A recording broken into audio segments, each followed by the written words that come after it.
Monday means one thing. That means we are going to talk about the weather, what Mother Nature has in store for us, if anything. And that means we're always joined by at least one, if not both, of the Aidlet twin brothers. Younger brother Landon is, as I understand it, en route. So we've got the elder of the two, Brandon, right here. I would also say, Brandon, as we come to know you over the years and everything, the one with the distinctly more Southern accent. Possibly so. I don't talk as much, so my southern accent stays a little bit more denser, I suppose. There you go. The Southern drawl is awesome, and especially when you're telling us like about the weather. You said when you say like, "Here's what y'all can look forward to." I love that. That's right. And the more and more tired I am, sleep deprived, it comes out all the more. There you go. Well, okay, that being the case, first of all, you guys were spot on about your forecast about the Halloween weather. Not so good for the trick-or-treaters, but regardless of how much rainfall there was, you guys actually made sure that everybody was safe and said, keep an umbrella out there. So we really appreciate it. What have you Yeah. got for us this week? Well, we're looking quite a bit more like a dry season pattern right now. Uh, uh, we're in the early November stage. We're still in wet season, but as we start heading into December, we start seeing more of a dry season feel. And so, looking at the weather radar across the region, we do see a couple of thunderstorms down to the southwest of Guam, but pretty much it is quiet. There's a little bit of ground clutter. Just off the eastern shore, and so that is actually sea spray. It sometimes we see like a butterfly wing on either side of Guam. Huh. As the trade winds pick up, that's just a sea spray in the lower atmosphere that the radar is picking up on. But it is quiet. There is nothing out there. It's a beautiful day today. Great day to be outside and to explore, especially if you got any water plans. And of course, looking at the big picture across the region, there's nothing to see between 10 and 20 degrees north across the Marianas and out eastward to near Wake Island. It's pretty quiet. And so this is that dry season feel. We're seeing a frontal system up to the north of the Marianas, quiet trades, just very shallow cloudiness. If there's any showers in those clouds, they're very short lived, and the ground will dry up pretty quickly. However, across Micronesia, we're still seeing disturbed weather. We're seeing a westerly flow in the lower latitudes between the equator and 5 north. This has been kind of a signal we've seen for a while, and that's something that we should keep an eye on, especially this time of year. Tropical cyclones do like to form when there is kind of background westerly flow.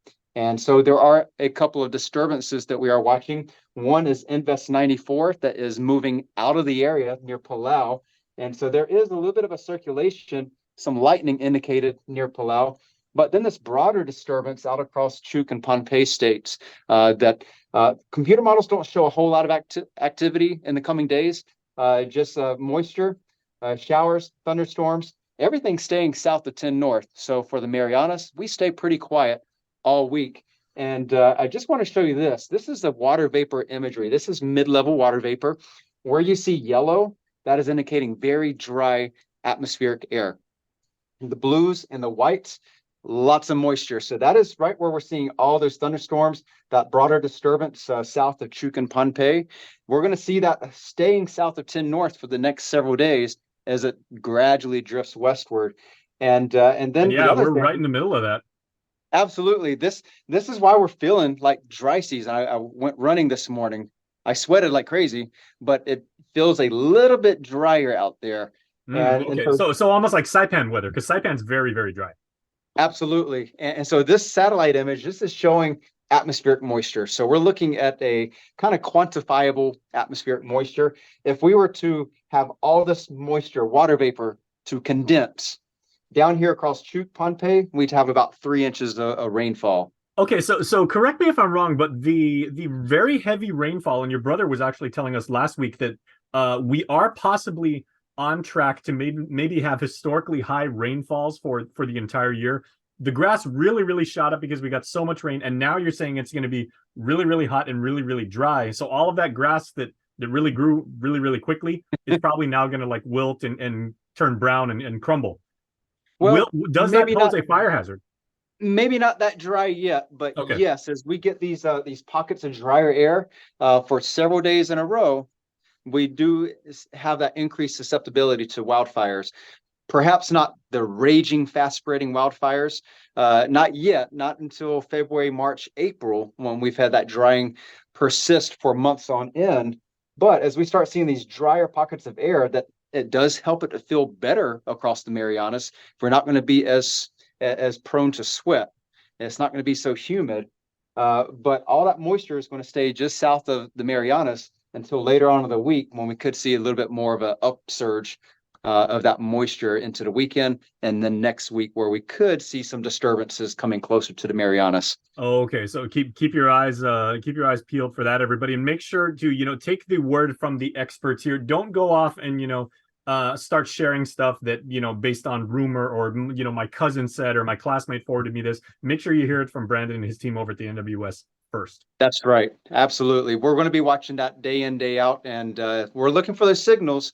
And there's a lot of computer models out there. They all have their different take on the atmosphere.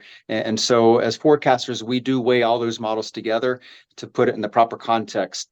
So, we're going to be watching that, especially for next week and maybe 2 weekends from now, toward the 18th and 19th, just see if there's something that might be looming across the region. Okay, before I let you go, I really appreciate how you said the 19th. That's a very, very big day for a sports dork like me. I know you and your brother are really, really big into sports. You went to NC State, really, really big school. Go Wolfpack.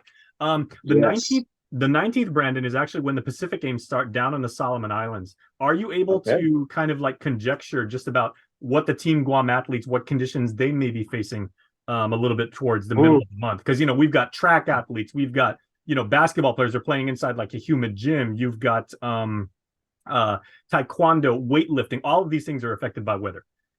Absolutely. So the right off the bat, I've not looked at any of the weather conditions out there, and so And that's this way far South out, we're Pacific. still about 2 weeks out. There's going to be some changes, but certainly always keep hydrated. Uh, don't ever think that just because it might feel a little bit cooler, you're not sweating as easily. Don't under don't over expect yourself to be able to accommodate those conditions. So always stay hydrated, get that plenty of rest, and that will help you to overcome anything that weather might throw your way. And speaking of sports, ladies and gentlemen, that's really good advice about hydration from a competitive runner. So this man knows of what he speaks. Yes, I'm always carrying 1 or 2 bottles with me when I'm out on the streets running. There you go. And the dude dressed as Flash for Halloween and everything like that. Very, very apt costume for you. That was really good, by the way. You spent some money on that. Yeah, it was a good one. So I think I'll hold on to it for a couple of days, a couple of years, but now I've got to actually perform if I'm going to wear that. So that's challenging. I'm Well, regretting I'm it. more of a Marvel guy than DC, so like you got no complaints from me. So, Brandon, man, we appreciate the info as always, and shout out and best of luck to all of you and your team over there at the NWS. You guys are all rock stars. Absolutely. Thank you.